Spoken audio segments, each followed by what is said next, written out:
baka isa ba in dai magana ce akan Barau Jibrin Maliya sai mu mutu da kai wallahi sai mu mutu kai din me ni baka isa ka canza ra'ayi ba har ka zo gida ka min nasiha wai kana kai min ta ban dauka ba ka kira ni ban dauka ba har kana cewa ga cancanta banza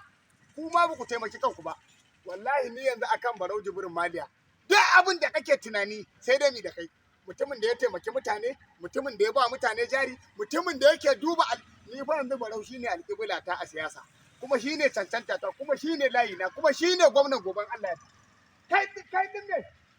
uwarka ko ta gwalce gwalla mata ayar wallahi uwarka ko ta gwalce gwalla mata ayar inda kan Barau ne baka isa ni ka gaya min wai in canza ɗari ba wasu ƴan kuɗin ku zo ku ri mutane ƙarya kada hannu menene ai za mu taimaki mutane da kun taimake su kai da kuka 2023 ta ƙarato kai mun tabbatar da cewa shine zaɓin mu Kano kamshi yake yi kowa a Kano Barau yake yi alƙuran duk wani mutum a Barau yake a Kano sanata ne na Kano gaba ɗaya ba ya sanata ne na ɓangare bai ware ɓangaranci ba Kano ta arewa ya musu ta tsakiya ya musu ta kudu ya musu shi wancan sanata ma shi kansa ga can kawai banda abin da me yake yi sai munafurci ya danna recording bai iya komai bai danna recording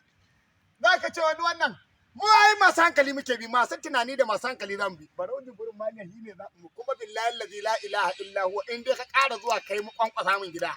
kace wai so kake in can da layi to billahi allazi sai dai a raba mu Allah ya mun yi baran da kai kowa kai na farke maka baki wallahi in ga ma gaskiya Barau nake yi kuma shi zan yi duk duniya ba uban da ya sai canza ra'ayina shi ne cancanta mu shi ne fitilan mu shi ne mudubin duba mu kuma shi ne zaɓin mu 2023 babanka kowa hen gwagwalla ma ahar wallahi Barau kawai nake yi shi ne zaɓi na kuma son Barau cuta ne ba na so Allah ya yi min a banni mutu da sansa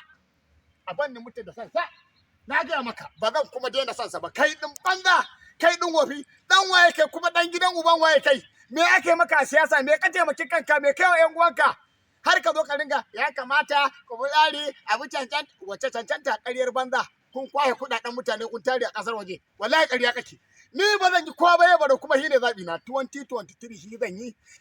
shi yake taimakon mu yake ba mu jari yake taimakon mutane ni in bai mun ba ma wa wasu tun da yawa wasu kuma yawa ƴan uwana kuma na ji daɗi kuma shi zan yi na gaya maka in ka ƙara zuwa billahi lazi ka ƙara zuwa kwankwasa min gida na ci durin uwaka na gaya maka